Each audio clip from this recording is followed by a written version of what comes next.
Hey, Master Gardener trainees. Just wanted to let you know if I'm not smiling throughout this, I'm serious, if I'm not smiling throughout this entire presentation, it's not because I'm going to come murder you, because some people sitting in the room think I'm a serial killer because I'm not smiling. So I'm smiling at you, okay? I'm wanting to talk with you today in this module about putting the right plant in the right place.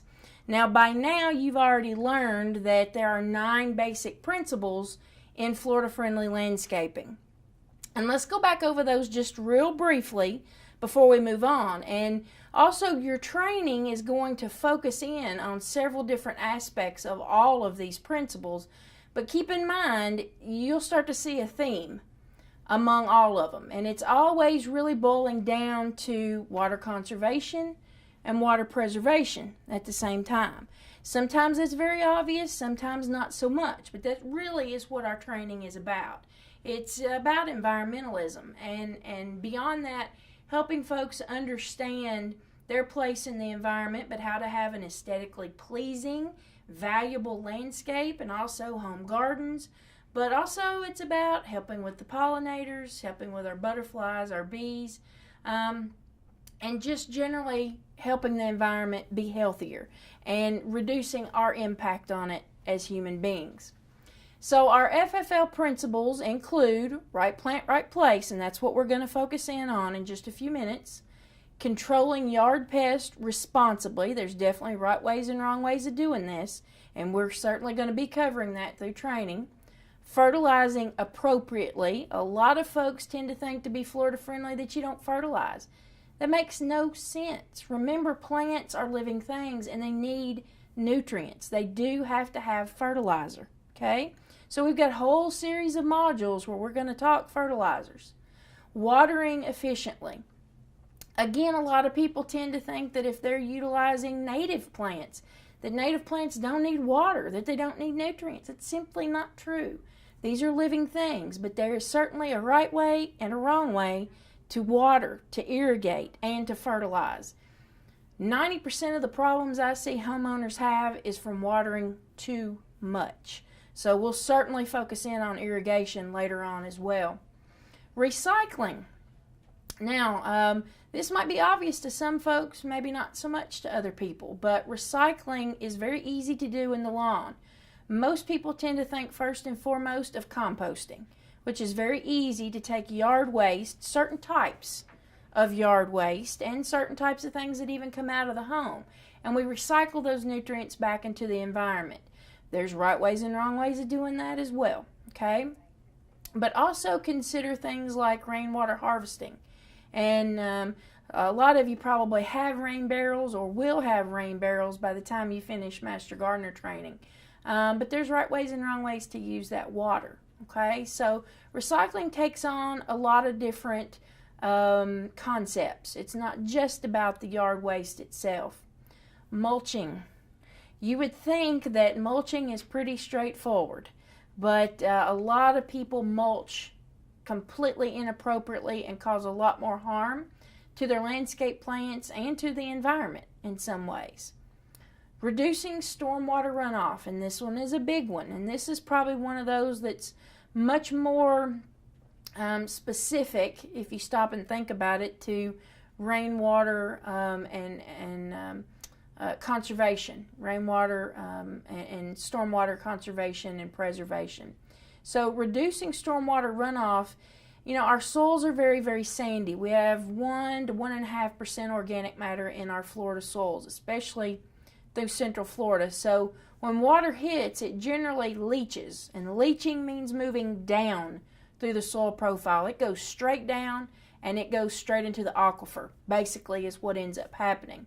But when we get the flash flooding, or when we're using too much mulch in some cases, or the impervious areas like driveways and roads and roofs, we have runoff where the water is moving across the surface.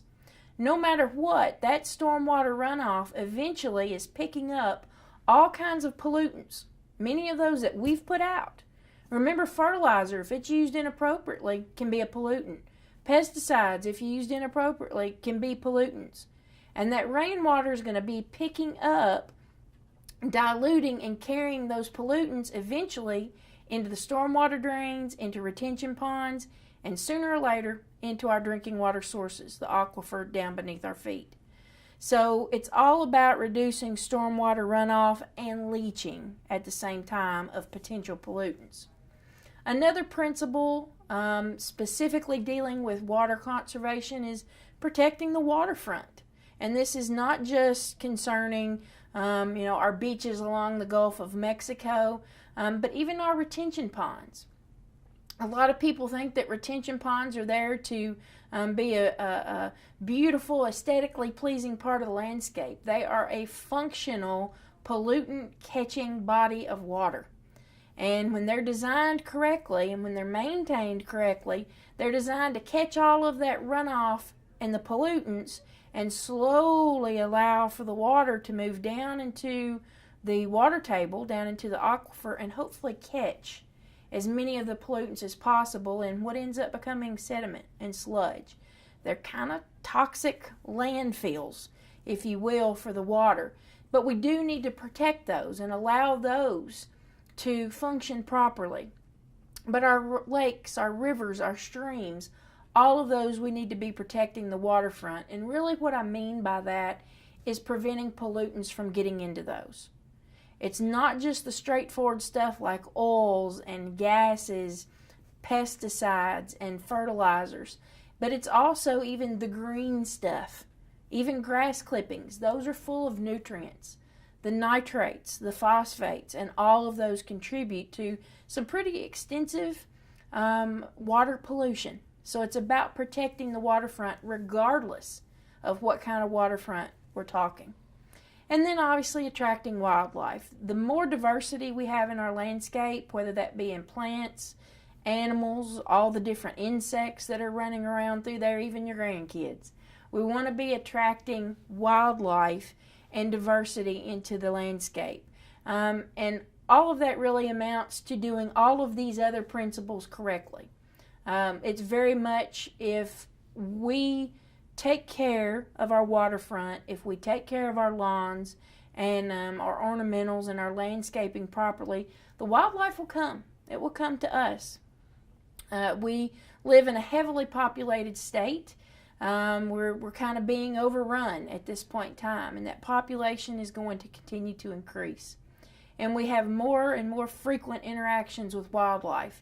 Sometimes it doesn't go so well for us, and sometimes it doesn't go so well for those other animals, birds, hummingbirds, butterflies, bees, and whatnot.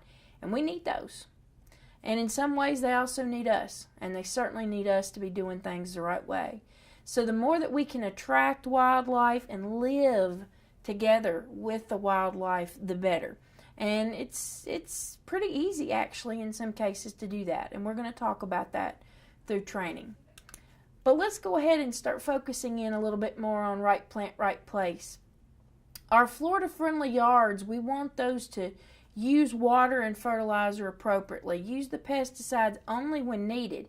I'm not saying that they're not necessary.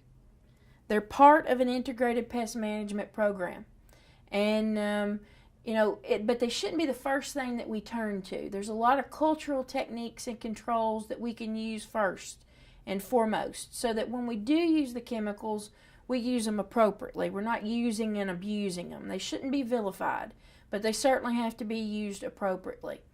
Our Florida-friendly yards, when we keep the principles of right plant, right place, and all of those other 8 principles in mind, help minimize stormwater runoff. I mean, did you ever stop and think about if you're putting a tree in the right place that you're minimizing stormwater runoff? It's not just about how pretty and how functional that tree is to you. It's about how environmentally functional it can be too.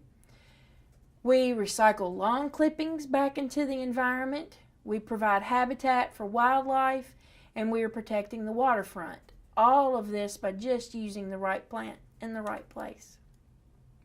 So what do you do to determine the right plant for the right place?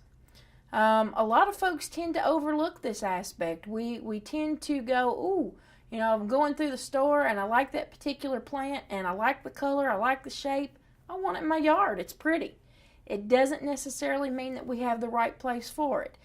And basically what's going to happen over time, if that plant's not happy where it's at, if it's the wrong plant for the wrong place, it's going to suffer. And the first thing we tend to start to do when we see a plant suffering is what Jim calls the moron approach. We start putting water on it, and more, the moron approach. And before long, we're overwatering it without realizing and thinking the plant looks worse. So the second thing we usually do is, let's put some fertilizer on it. It must be suffering because it doesn't have enough nutrients. If a little's good, a lot must be better, right? So we're fertilizing now when we absolutely don't need to, and we're doing it inappropriately. And lo and behold, the plant looks even worse. So what's the third thing we do? It's usually start throwing pesticides at it, right? Even though we don't even have a pest identified, we think it's the right thing to do. This has become the culturally appropriate thing to do over the many decades when we're doing the exact wrong things. And it all goes back to the fact that we put the wrong plant in the wrong place. So what types of conditions and characteristics can help us determine what kind of plant needs to go where? Lots of things that we have to keep in mind. So site conditions. What kind of soil do we have? Some plants like sandy soils. Some plants absolutely hate sandy soils. And most of the time, we're going to have sandy soils. Sugar sands, which can be kind of hard on a lot of the plants that we really like to have in our landscape. pH, and we're going to talk quite a bit about pH a little bit later on, but pH is basically a characteristic of the soil that determines, and it's some fancy chemistry basically, but it determines if a plant can take up the nutrients that are in the soil. The nutrients can be there, and the nutrients can be in adequate amounts for that plant, but if the pH is not adequate for the plant to be able to uptake the nutrients through the roots, it's not usable to the plant. And the plant can literally starve from not having the nutrients that it needs, even though they are within reach. Sunlight, and this is a biggie. We have lots of issues with sunlight. This is the sunshine state. But a lot of people want to try to grow some of their favorite landscape plants in shade when the plant needs full sun, or vice versa. And so the plant's obviously going to struggle a lot. So we have to take sun and shade into consideration. Also think about what's the function of the plant. What do you need it to do? Is it just there because it looks pretty? Or is it there to provide shade? Is it there as a windbreak? Is it there to provide privacy around maybe your pool site or, between neighbors and whatnot? What's the function of the plant? So if you want privacy, the concept of putting in a plant that's going to get 3 feet tall at its mature height is probably not going to have the function you want. Also, if you were to take a plant that at mature height's going to get 30 feet tall and you want to put it right in front of your house, in front of the window as a focal point just because you think it looks pretty, it's going to get too tall. And the first thing you're going to want to do is prune it back and prune it back and prune it back and prune it back. Try to prune it into submission to the point that it can't grow properly anymore. That plant wants to be 20 feet high, you're trying to make it be 3 feet high. That obviously is not going to work out and the plant's going to struggle. What's the level of maintenance? How much are you willing to do for that particular plant? Some plants are incredibly low maintenance and don't really want you messing with them at all. Other plants are incredibly high maintenance and require you out there nipping and tucking and pruning on them all the time. Think roses. So if you want low levels of maintenance, don't put out high maintenance plants. There's probably a joke in there some way about husbands and wives, I'm betting. Climate. This is a biggie in our area. So much of Pasco County is considered to be 9A, maybe even 9B on the USDA hardiness zone map. But we have pockets throughout Pasco County. It's an unusual county for a lot of reasons. But different pockets from Zephyr Hills to Dade City, down to Wesley Chapel, Land O'Lakes, all the way from Hudson to Holiday, to where we have some big discrepancies in temperature and even in humidity. And if you notice when you drive this county, especially from east to west, you'll see a change in vegetation. So some plants will do better in some parts of the county than others. There are some of the more subtropical plants, and remember, we don't live in a tropical environment. We tend to think we do, but we don't. We're barely subtropical. So we can push some of the subtropical plants to do well in our area, and we can even push some of the more temperate plants to do fairly well in our area. But we are pushing them to the boundaries of their comfort zones in many cases. So if we have a subtropical plant that does very well in Holiday, if you were to plant that in Dade City, you might very well lose that in a freeze in the winter, where in Holiday it'd be perfectly fine. So we have some pockets throughout the county that are 9A, maybe even 9B down toward the south, especially Wesley Chapel, headed toward the New Tampa area. But I would argue that there are some spots, especially toward the northern part of the county and the interior part, that are more like 8B, where it can get down to be pretty cold for several days on end, and that can do a number on some of the subtropical plants. Irrigation. Do we have the ability to irrigate? Do we need the ability to irrigate? Obviously, some plants require a little bit more water than others. Some are more drought tolerant. I always think of Bahia grass. Bahia grass is very drought tolerant. Doesn't mean it won't go dormant when it's not getting enough water, but as soon as it gets just a little bit of a mist, it greens back up very quickly. Now, there are no water hogs, though. So folks think opposite of Bahia grass, St. Augustine grass, and they go, oh, I don't want that because it's a water hog. It uses too much water, and that's simply not true. There are no plants that are water hogs. Plants only use as much water as they need to stay alive. Now, does that mean some need more than others? Absolutely, but no plant is a water hog. In many cases, we're doing the overwatering, especially on things like St. Augustine grass, and causing some problems. So do we have irrigation? Do we need irrigation? And what kind of irrigation do we have? Do we have potable water? Or are we on well water? Or are we on reclaimed water? And reclaimed water, especially in some of our newer subdivisions, is a very good idea. But remember, it's going to have a higher salt content to it. Some plants are very salt tolerant and others not so much at all. And that might dictate if we're putting the right plant in the right place simply because of the type of irrigation we have access to. So think about it. You're at the store. You're Beyonce. You're very normal. You're going through Walmart. Okay? Beyonce goes to Walmart on a regular basis, I've heard. So she's going through and snatching stuff off the shelf, kind of the impulse buy, and she gets out into the garden center and she goes, ooh, look at that plant. Oh, look at that one, this one, that one. Beautiful. I want this. I want that. And she gets home, she gets it planted, and within a few months, maybe even a few years, it starts to suffer. And she's going, well, darn it, I guess I need to call the extension office and see what's wrong. I've tried the moron approach with water and fertilizer and pesticides, and that didn't work out, and it's dying for some reason. And when we start to talk to Beyonce on the phone, we realize that she's picked a plant that's wrong plant for the wrong place. And I may even say to her, good grief, these are only plants you might only be planting in Michigan, and they can't survive down in Florida. And the first thing she's probably going to say to me is, well, why could I buy it? Well, and what it comes down to is if a lot of stores, and not all, but a lot of them, if you say you want it, they're going to get it, and they're going to sell it to you. So just because you can buy it doesn't mean you should buy it, okay? Plants are just like anything else. We are prone to impulse buy with plants, especially in our area where a lot of the folks that live here are implants from up north. So they're used to being able to buy certain types of plants, and they expect to have those in Florida.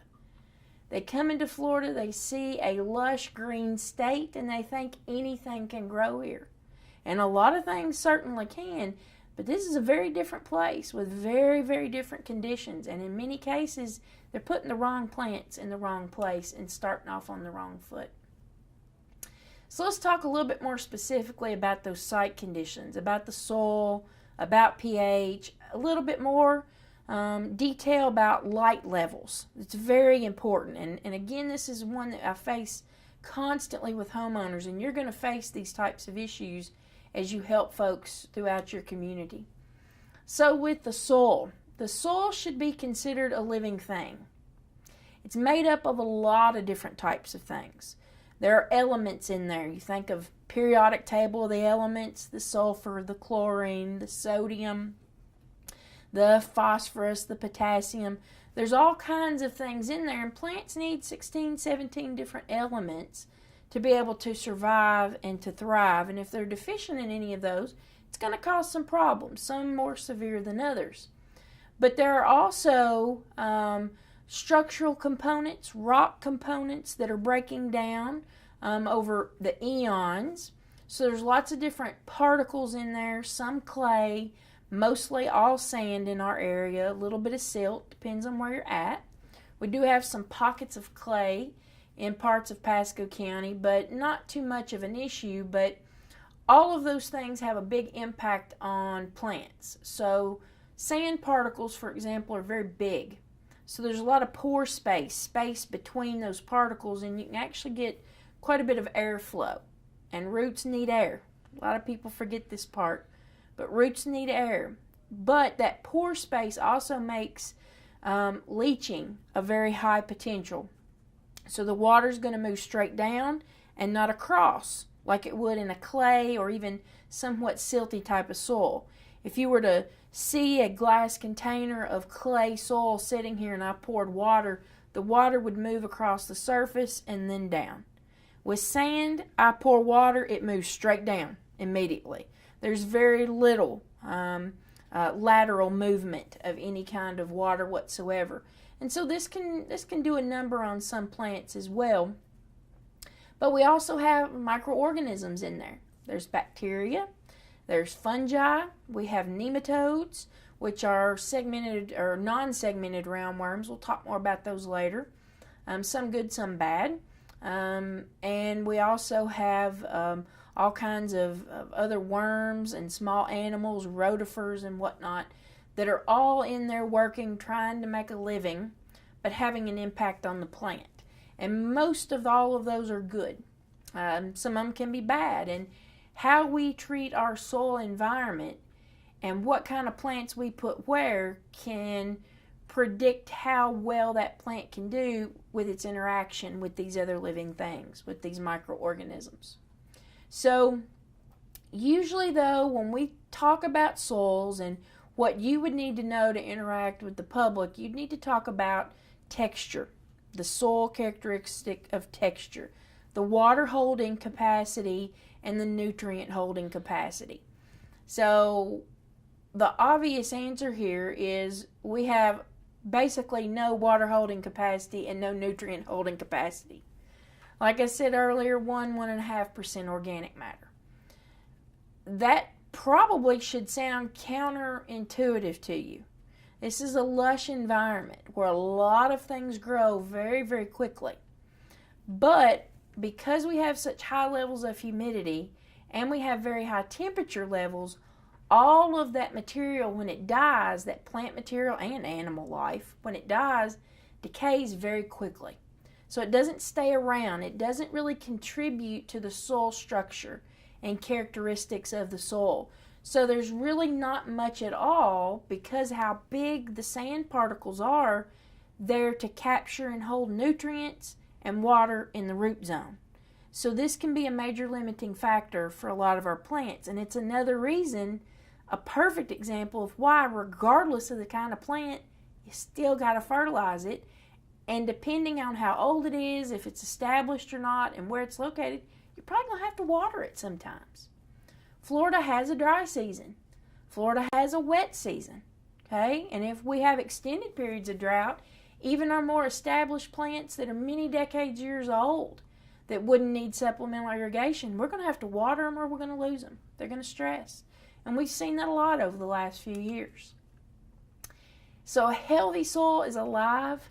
It's full of microorganisms that are contributing not just to their own survival and the survival of other microbes, but to the plant survival. Many plants have to have these interactions, especially with certain types of fungi and bacteria, or they're not able to take up enough nutrients and water and they're going to die. It's called a symbiotic relationship. That's where you have different kinds of organisms living together for the benefit of all. Nobody's being harmed in the relationship. And this is the norm in the natural environment. This is not an exclusion. So just think about the bacteria in your digestive system. They live in your body, but they're not harming you and you're not harming them. You're giving them a home. You're providing a food source from the nutrients you take in and a little bit of moisture. And in exchange, they have enzymes that help them break down that food that you can't break down. And in exchange, they give you nutrients from the food you supplied to them. So you're living for the benefit of both.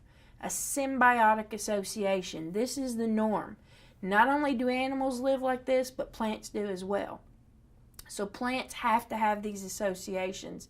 They are kind of an anchor point to the natural environment and help everything else survive.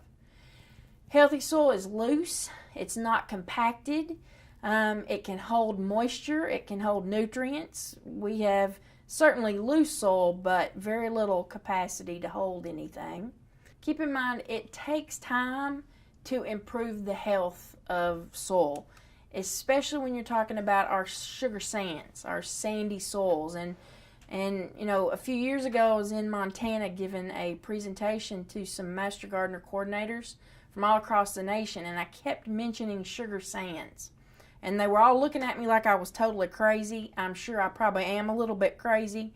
But they had no idea what I was talking about, and I had to walk that back and give them a description of sugar sand. And really, if you think about it in your mind, if you're pouring sand out or pouring sugar out of a container and it's very powdery, it's very light, it's very loose, it's a sugary type of sand. It's exactly what we have. There's hardly no structure whatsoever to it, so it's hard for plants to anchor themselves in. It's hard for there to be any amount of moisture holding capacity or nutrient holding capacity. So there are things we can do that take time and are continual processes. It's not something we can start and stop and do 1, 2, or 3 times. We have to continually add amendments to the soil. So adding compost is a very good idea. Compost is organic matter that will break down over time and can add a little bit of nutrients that the plants can take up, but compost is not fertilizer. This is a big myth, a misconception that's out there. Compost really provides structure in a sugary, loose sand soil. It's not there to provide nutrients. It's there to hold a little bit of moisture, to hold nutrients from fertilizers that we need to be applying, and hold that in the root zone so the plant has time to capture it and use it. It is not a fertilizer. We'll talk more specifically about compost throughout the class and how to do it right and the wrong ways of doing it and what you can put in and what you can't. But it is not a fertilizer. It is a stabilizer and a structural component of soil. But it degrades very quickly with the high temperatures, with the humidity, and with the microorganisms that like to eat on it. We can also amend soil using worm castings. So those are the droppings from worms. They tend to be fairly nutrient rich. Again, those can add a little bit of nutrients, but mostly they're adding structure. We still need fertilizer, nutrients for plants to be able to make their own food. Fertilizer is not food, okay? And we talk very specifically in our fertilizer modules about this. Plants make their own food, but they need nutrients to be able to grow, to be able to repair themselves, to be able to reproduce themselves, just like you do. We just don't have the luxury of doing photosynthesis to make our own food. We have to go out here and get it. But just like we need nutrients, plants need nutrients to grow themselves and to do all these processes like photosynthesis, like making food. We can add manures. Manures can be obviously animal waste, but they can also be green manures, so we can take plant material that we've harvested and cut that and incorporate that back into the soil to add some structure, to add some nutrients over time. Same with any of the animal manures. There's a right way and a wrong way to use those. There are food safety issues if we're talking about using those in a garden setting. And also remember, if we're using those before they've had time to cure for a period of time, we can burn up our plants. So we've got to be a little bit careful, but these are some of the basic types of soil amendments that we can continually add over time to help build soil structure and improve soil health. But it's not going to happen quick. It's not very fast. Also, if we do have a situation, especially around home sites, where there has been fill dirt brought in and there's been a lot of compaction, which is not typical of our sugar sands, we might need to aerate, we might need to loosen the soil to allow for oxygen to get down to the roots. We're very familiar with the fact that photosynthesis releases oxygen to the atmosphere. That's great and that's wonderful, but roots need it too, okay? So anytime you have soil compaction, the roots are having trouble tunneling their way through to find nutrients and water and to find an anchor where they don't fall over very easily or get pushed down or washed away. But also they need oxygen. So sometimes we're having to loosen and aerate the soil as well, okay? Let's talk pH. So pH involves soil chemistry. I alluded earlier to the fact that it's some fancy chemistry that dictates whether plants can uptake nutrients that are in the soil or not, okay? So pH is what we refer to as the relative acidity of the soil. Now, I've heard a lot of people say it's the acidity or the alkalinity of the soil. That's not true. It's the relative acidity of the soil. Now, what does that actually mean? Imagine this pH scale that you see here on the PowerPoint slide. It starts at 0 and it goes up to 14. Anything from 0 to about 6, 6.5 is considered acidic. Now, the pH scale is really referencing liquid materials. So we're talking about some of the liquid component of soil. We're talking about whenever water interacts with the soil, what does that do to the pH based on the components of the soil, okay? Anything from about 7.5 to 14 is alkaline or basic. Means the same thing with just a newer term, okay? So alkaline or basic. 7, right in the middle, is neutral. 7.0 is neutral. A lot of things that we're familiar with are neutral on the pH scale. Pure water.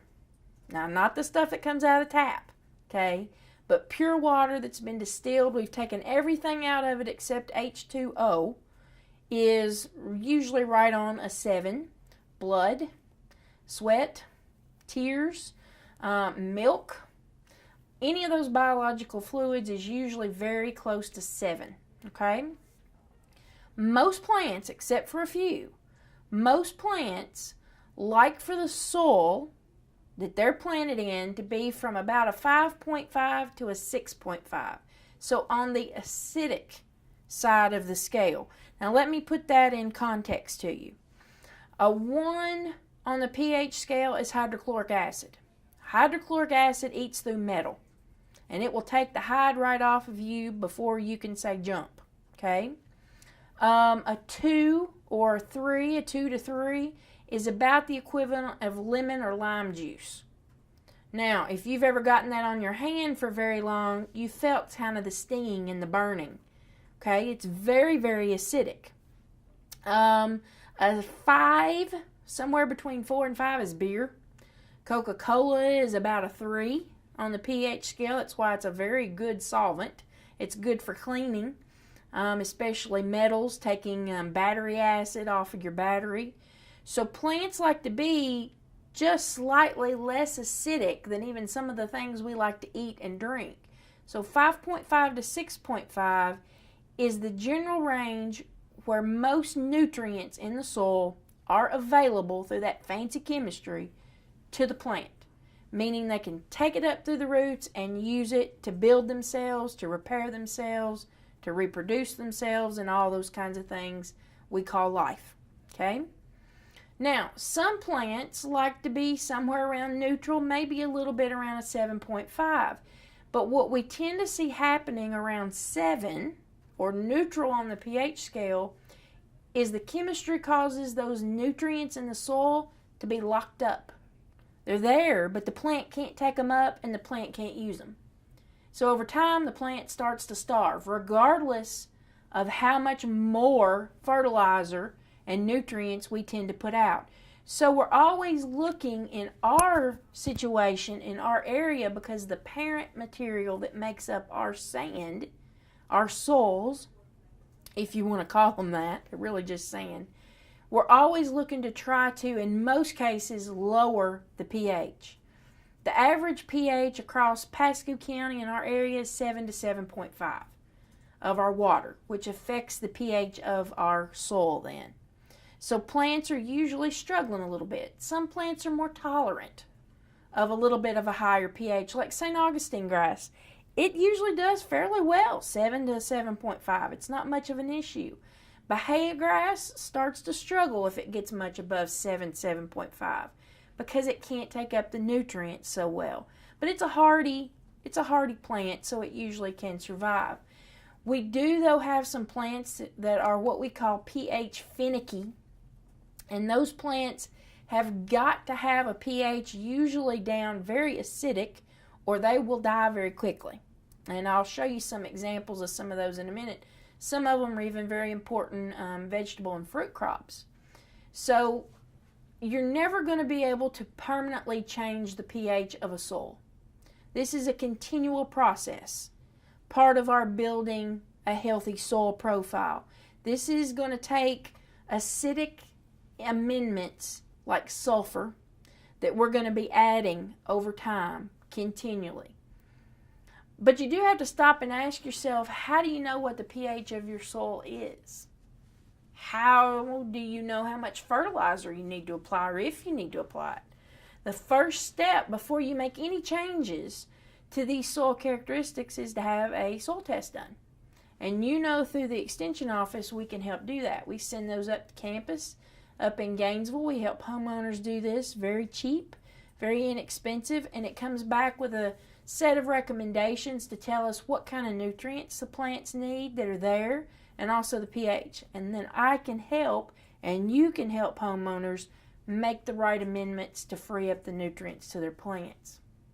So pH in our area is normally 7, a little bit above 7 to a 7.5, which is not great for a lot of plants. So how would you go about trying to lower the pH? And by lower, I mean make it more acidic. So get it down below 7. So stop and think about that for a few minutes. A lot of you, especially if you're from up north, like to do the very typical, well, I apply lime. Remember what lime is. Lime is calcium carbonate. Calcium carbonate is alkaline. It's very basic, which puts it well above 7. Now up north, in the cooler environments, we're very used to liming 2, 3, 4 times a year. And a lot of folks come down to our area and think, well, if I did it up there, I must need to do it down here. But what we're doing when we're liming is actually increasing, heading above 7, our pH, locking up nutrients, and our plants are going to struggle very much. So lime is very, very rarely a recommendation we'd be making, but we'd only make it on a soil test. It's very, very rare cases. Usually we're looking to lower, acidify our soils. So sulfur, sulfuric type of fertilizers, and there's many of them out there. But a few things that you can do: oak leaves, pine needles, all of those tend to be slightly acidic because of the plants they come from. Incorporating those back into mulching and into composting can help very slightly keep the pH down just a little bit more. in the environment. It's a very easy thing to do, and it's recycling in the environment. It's another FFL principle. So raising the pH, usually pretty rare for us to need to do. That would be the liming. Lowering the pH would be using sulfur or some other acidifying type of soil amendment. Just keep in mind, the first place to start involves a soil test. We need a pH. We need a baseline pH. And we talk more specifically in other modules about how to do soil testing. It's a very important, very first step that we need to focus on. So our pH finicky plants, things like azaleas, gardenias, these tend to be prized possessions of some folks in our area. Ixora, hibiscus, a lot of the pines, camellias, which are also very popular. All of those like to be at 4.5 to maybe a 5. Very acidic on the pH scale. And blueberries. Blueberries, some of you may have these around the house. These are a pretty high dollar commodity in our particular area. Blueberries have to be down around a 4 to a 4.5 to survive, to thrive, and to produce fruit. So that is a constant addition of sulfur amendments very, very frequently. Remember, we are not permanently changing soil pH. The parent material that's there and the water that's there is alkaline. So we're constantly adjusting pH to keep it back down in the right range. Another important characteristic then, and a lot of people struggle here, especially homeowners, is dealing with sunlight and also with shade, okay, at the same time. It has a tremendous impact, obviously, on photosynthesis.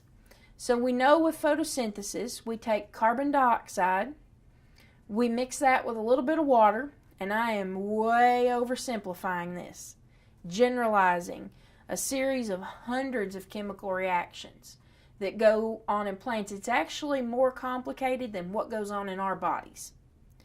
And it was not until, 1970s, I think, that we really figured out all of the stages and steps in photosynthesis.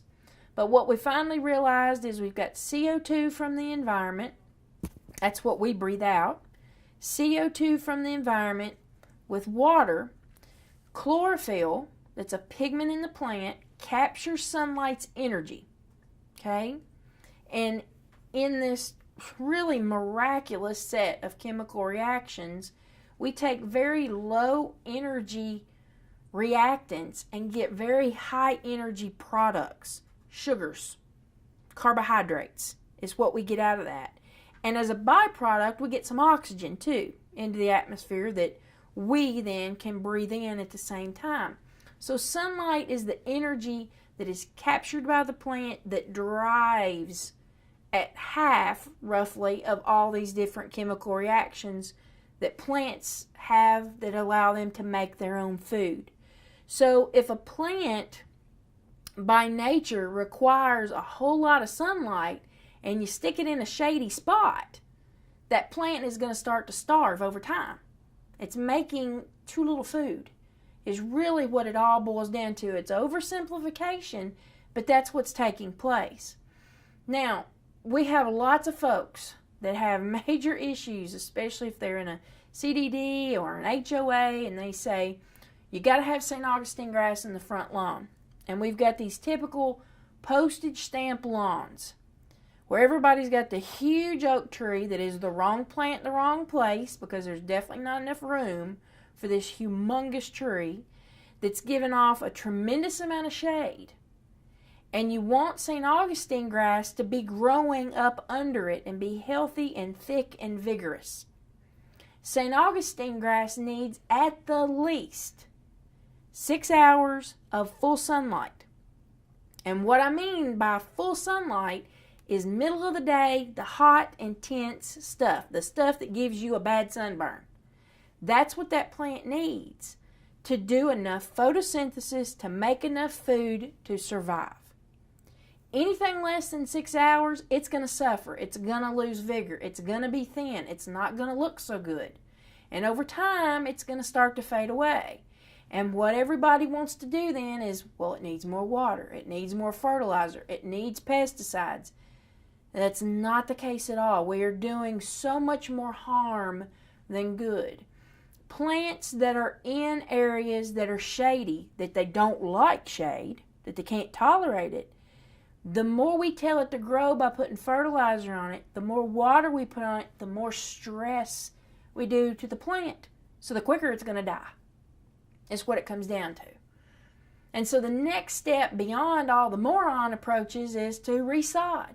And we just do the same thing over again, expecting different results. Time and time and time again. When the simplest thing would either be to, one, put shade-loving plants under that tree, or what we call a one-cut prune. Take down the tree.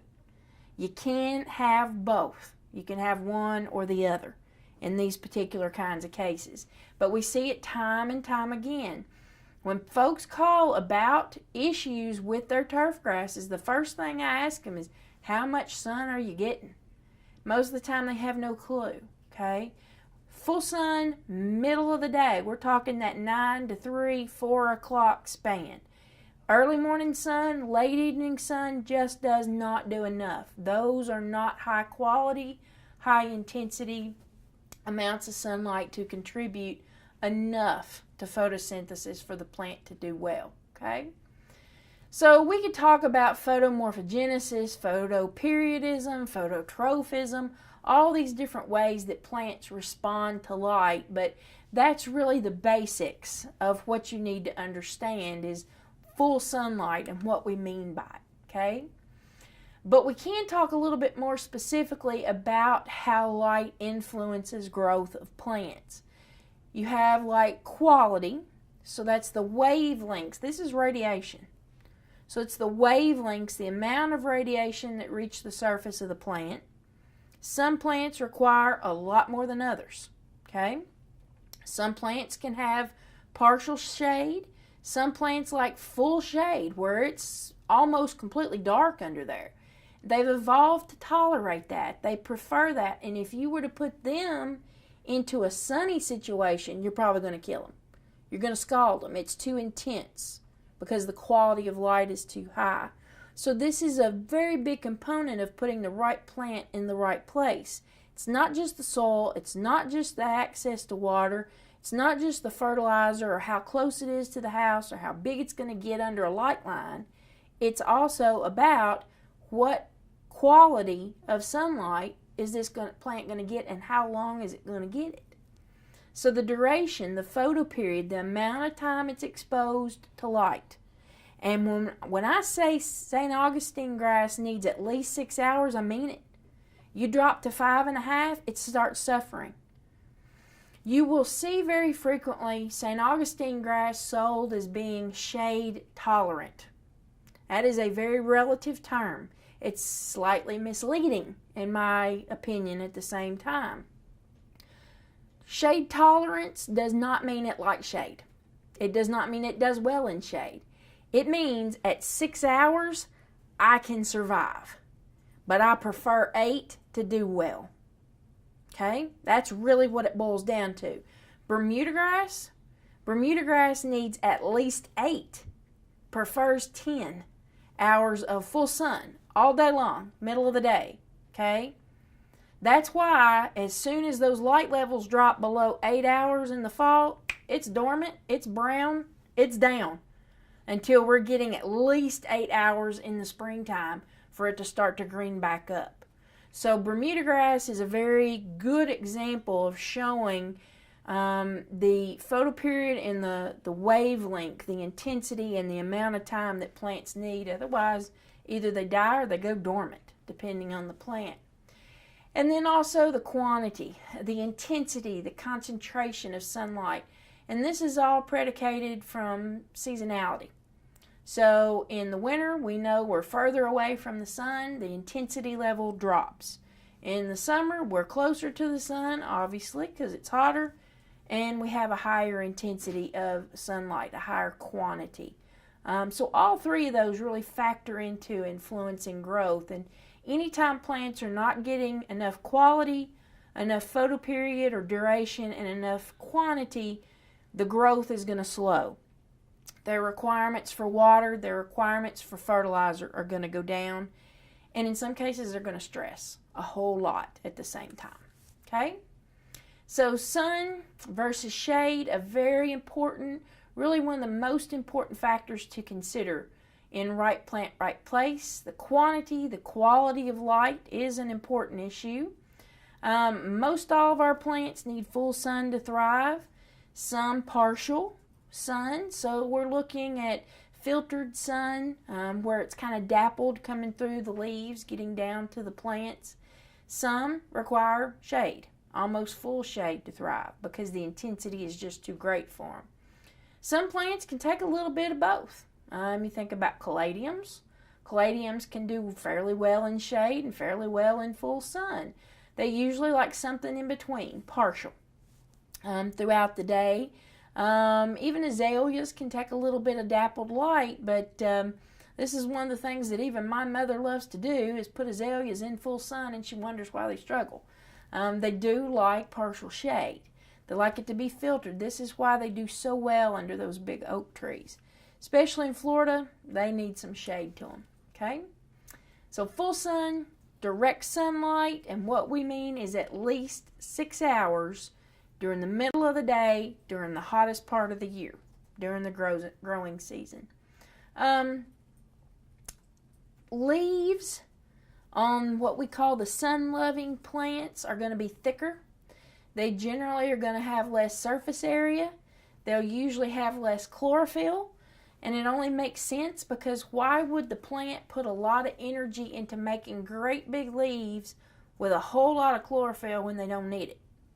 Because they're out here as little solar panels, okay?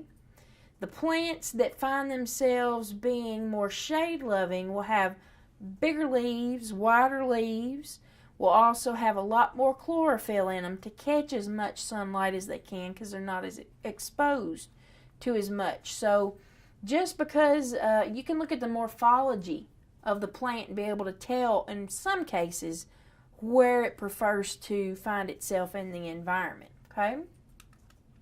So partial shade, we consider partial shade to be less than 6 hours, 3 to 6 hours of sunlight a day, somewhere between 2, 3 o'clock in the afternoon to 5 or 6 o'clock usually. That's kind of partial shade, or that dappled shade under some of the big trees. Full shade, okay? Full shade is when you're going to have a very dense canopy. If you walk under that shady area, it might even just be the house that's creating shade and not other trees or plants, and you have to take off your sunglasses because you can't see. That's pretty much full shade under there. So our sun-loving plants are not going to do well under there, and our shade-loving plants are not going to do well in full sun. They're definitely going to burn up. Shade leaves are thinner, more surface area, a lot more chlorophyll to capture more sunlight. Okay?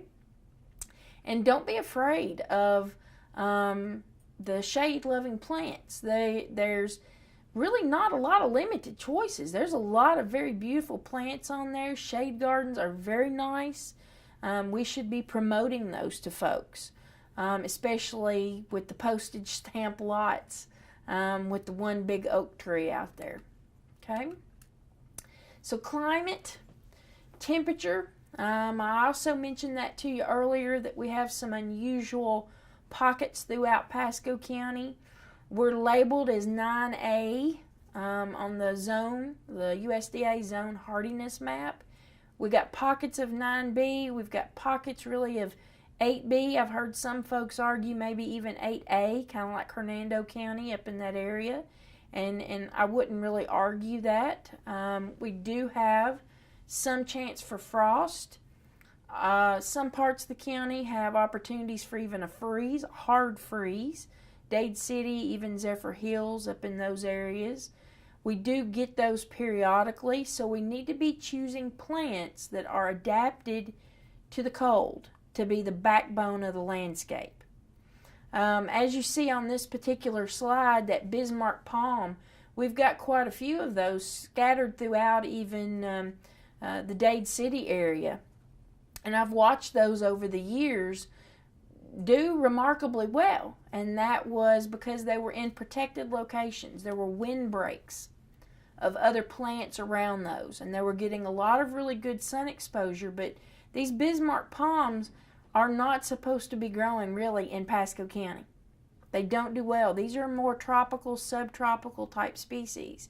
So we're pushing those right up to the edge of their limit. And when we get a year, maybe even two, especially back to back, where these get a freeze, you can probably expect these to die or to struggle. And it might not be overnight. It might take them a few years even to die. And we do see that periodically where they have cold damage and slowly over time they lose vigor and die on us. So anytime we're pushing the more temperate plants into our environment or pushing the more tropical plants into our environment, you can expect to have a few years here or there that we've pushed them out of their comfort zone, and we have a chance of losing those. So this is another concept to keep in mind with right plant, right place. But we do have lots of plants that are adapted very well to our area, but what's sold to us many times are really pushing it. And we have to do a little bit of homework to make sure that they're going to make it in our area. So we can't be surprised when we lose some of the more unusual things that really shouldn't be here. Okay? So using the tropicals, using even the subtropicals is really kind of risky. Would I tell people not to do it? If you're going to pay a whole lot of money for a particular plant, you might reconsider. But in some cases, if you're willing to take the risk on losing it, then go ahead if you really like it. But don't be surprised to lose them because they cannot adapt to freezing temperatures. The subtropicals can struggle. They can struggle in our area and at least get bitten very, very bad. We really like to push the palms. There are a lot of palms that come up from South Florida, even out of the Caribbean, that folks like to have in our area because they're pretty and they're unusual, but they do not belong here. They are not adapted. They did not evolve. They're not native to this particular environment. So a threat of losing them in a very cold, unusual year is quite possible. But you can consider some alternatives to some of the more unusual plants that usually can adapt to the freezing conditions when they do happen. The crotons are very beautiful, but they're a tropical plant and they will freeze. A lot of those will survive though. Doesn't mean that they'll necessarily die, but they're usually on the cheaper side of things and we might be willing to take a risk with those. But you might even swap those out if you're wanting those reds and green colors. Consider an alternative like red tips. They're very cold hardy. They give a little bit of a similar look and colorful leaves to the crotons, but there's no risk of losing those if we get a really bad cold snap. So let's talk natives just a little bit here. So some misconceptions about native plants is that native plants don't need fertilizer, don't need water, and don't get pests and don't get sick. None of that's true. These are living things, and living things require water. Living things require nutrients. Living things get sick with diseases, and living things get pests. This is just the way the world works, okay? My opinion about using native plants is that it's a great idea to use them, especially if they're pretty in a particular area. If you want them as a focal point to try to restore back to a native, more preserved type of environment is good. But the use of natives is not going to make your property more environmentally friendly suddenly. Remember, our properties are not, in most cases, native properties. We've built on them, we've moved things around, we've rearranged the landscape, we've rearranged the water patterns and water flows. So the soils that are left behind, the environments that are left behind are usually not very hospitable to the natives that were there at one point in time. So don't be surprised if some of those struggle. Also remember that Florida has got some very distinct climatic zones. We've got a northern zone, a central zone, and a southern zone. And what does well in the north doesn't usually do well in the south or even the central, and vice versa. Okay? So if you take something like dogwoods, you can have dogwoods that do quite well in North Florida. This is a much more temperate type plant. But in Central Florida, they can struggle in many particular places. But you have some natives. It doesn't mean just because it's native to Florida that it's going to do well in your particular situation, in your particular zone. Okay? What's native to South Florida isn't usually to North Florida or Central Florida, and vice versa. So keep that in mind. Also, just because it is a native plant doesn't mean you're putting it in the right place. Okay? So if you notice on this particular slide here of this dogwood, the dogwood is native to this location in this picture. But if you look at the light line running right across the top of that particular plant, did this individual put this plant in the right place even though this was a native? No. Because it's going to end up having some issues. It's going to cause some issues in a storm. It's going to cause some issues sooner or later with the light company. And somebody's going to come through and probably top that tree, kill that tree, do terrible damage to it in some way or another. So just because it can survive in an environment doesn't mean you're putting it in the right place in your particular situation. So lots of things to look out for. Okay? Florida is incredibly diverse. We have everything from flatwoods to pine forest to swamps to coastal, saltwater to brackish, and everything in between. Lots of different estuaries. And so native plants are native to those particular environments. It doesn't mean they're native to all of Florida or even all of a particular zone. So you really still have to do some research to make sure that you're using native plants in the proper way, because they can struggle just like anything else. Okay? So I had mentioned thinking about the functionality of your plants. What do you want that plant to do? Why are you putting there? Is it just because it's pretty to you, or is it because you want privacy? Is it because you want a windbreak? You have to think about why you're putting a plant in a particular place. And traditionally, we're always thinking about beautification. This is a part of the value of our landscape.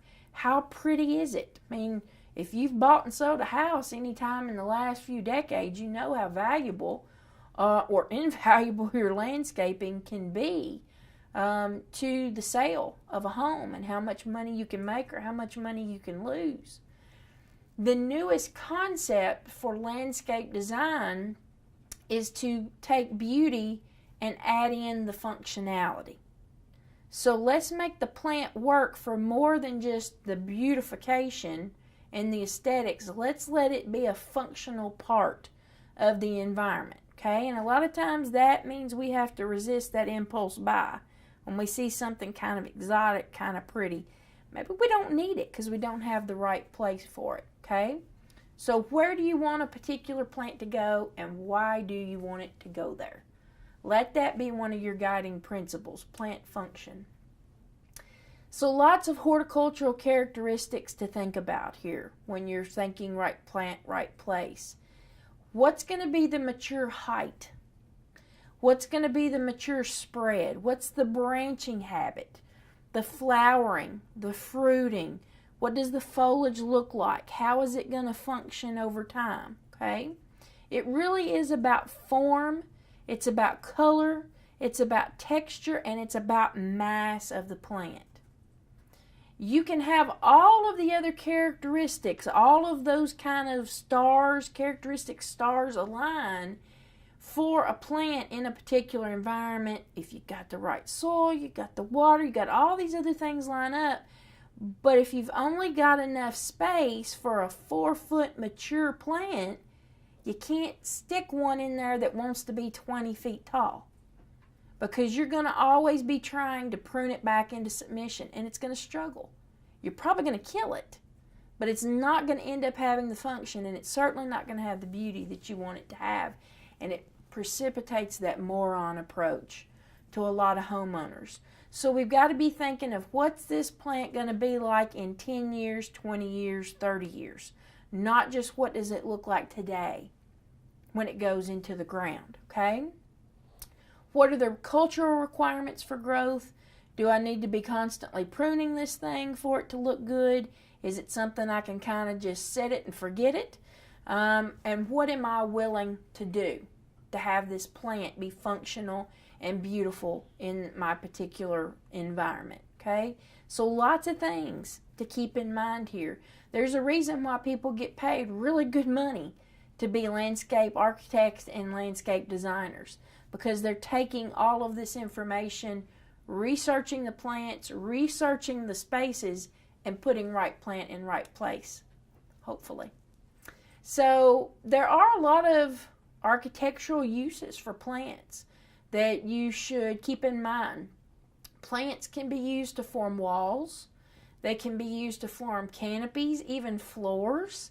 If you stop and think about it, in some places where you might, instead of having turf grass, you might not want to have necessarily pavers outside, but you might have some mosses or some ground covers that function in much the same way to hold the soil and keep it not a wet, messy kind of area. They can provide protection. They can provide privacy, certainly shade, glare protection, noise protection if you find yourself close to a noisy roadway or have noisy neighbors, okay? Sometimes they can even help prevent litter. If you live along a roadway, you can plant certain types of plants that will kind of catch some of the litter that comes off of the roadway, where it's a little bit easier for you to come along and pick that up instead of it being spread all throughout your landscape and find its way into the water sources especially. They can trap pollutants. Also, they can be used for adding fragrances. Don't forget about that. One of the unfortunate things that we're losing with our citrus industry is that beautiful citrus fragrance from the flowers every year. So you can use plants to drive a lot of sensory perception around the home, from sight, from feel, from touch, from smell, even sound in some cases. And they can certainly help to screen unpleasant views. And I used to live close to Macon, Georgia, and there were a lot of unpleasant views. If you're from Georgia, sorry about that, folks. But think about some of the things we don't want plants to do as well. Sometimes we don't want them growing into our house. We don't want them growing into our fences. We don't want them tearing up our driveways, our pavements, our walls. So plants don't solve all of these particular problems, okay? They can create more problems in some cases. So we got to do research to put the right plant in the right place, okay? All right, so let's move over here. A couple of things to keep in mind when thinking about some of these height requirements, size requirements, overhead power lines, the eaves of a house. I mean, take a look at some of these pictures over here. We've got trees that have grown above, into, and above the lighting.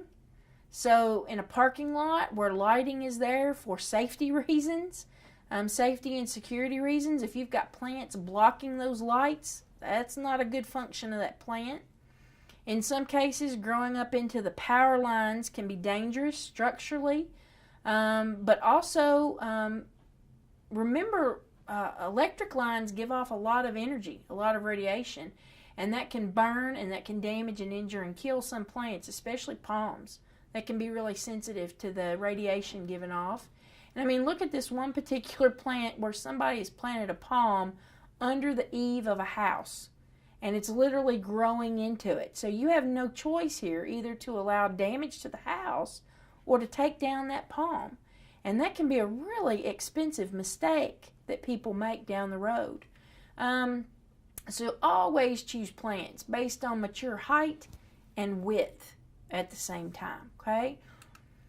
So sometimes we have extremely large trees, and one of the biggest issues we have is folks want the shade, they want the beauty, they want that old Florida feel, but they do not have the amount of property to put this on. And they really try to wedge these plants into the wrong places.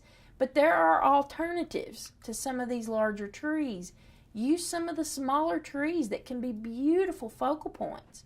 There are lots of them out there. Even red buds can be very beautiful. Crepe myrtles. Use smaller scale trees. They can be a much better choice in these smaller locations in many cases.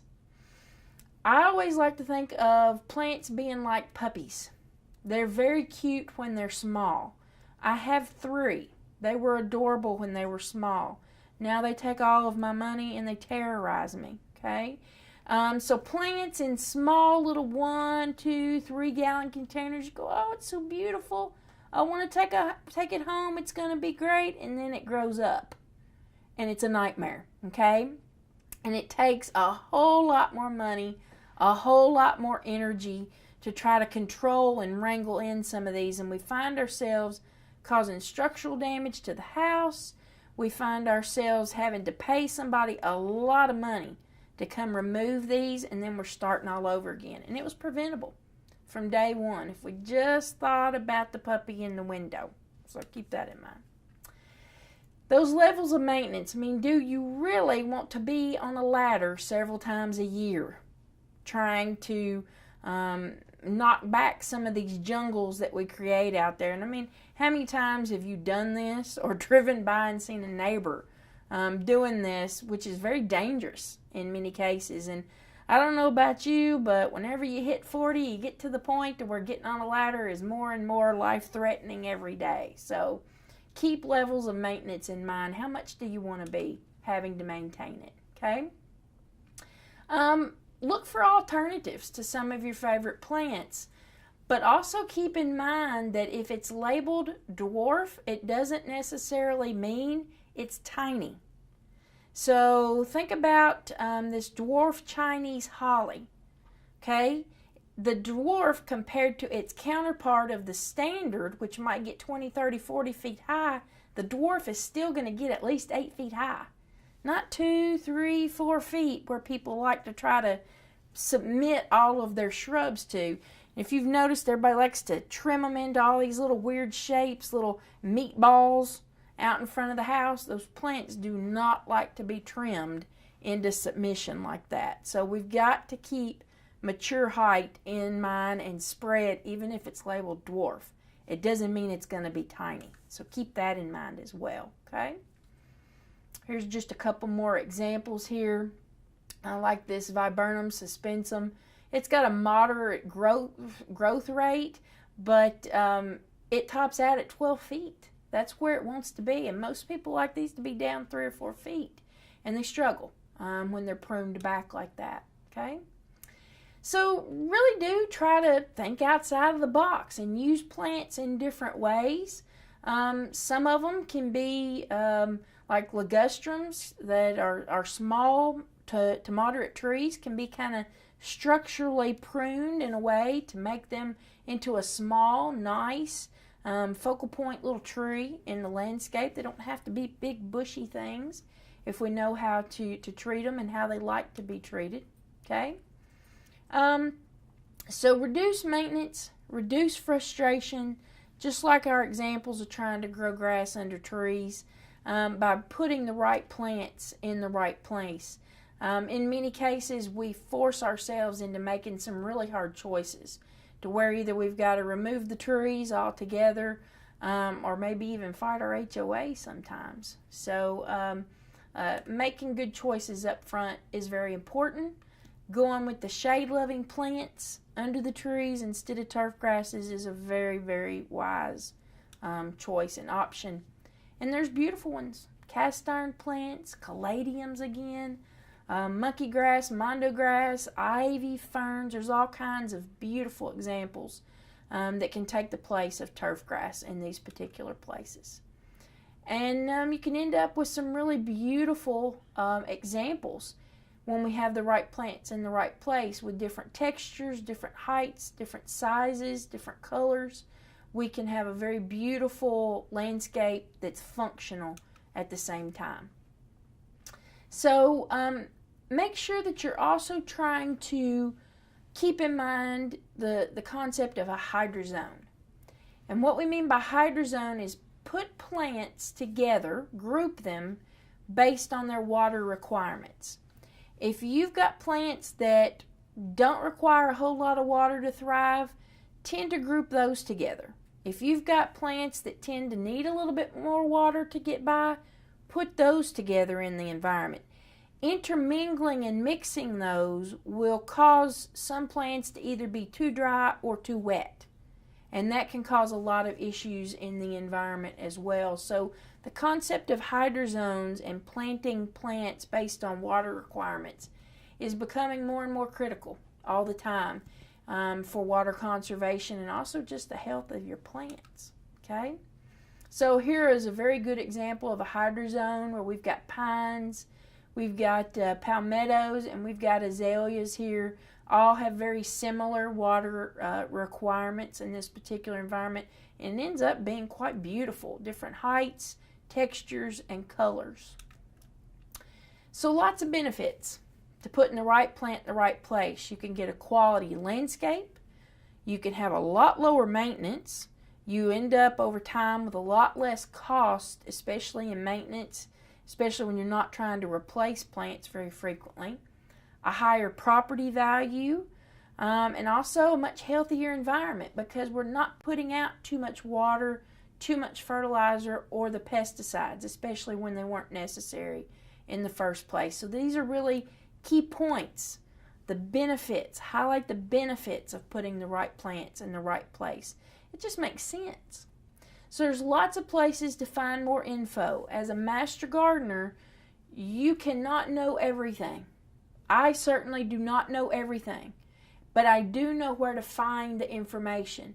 So remember the IFAS fact sheets that are through IFAS that you have access to, thousands of fact sheets to pull up information and research about particular plants so that you can make the best decisions and help clientele, help homeowners make those good decisions.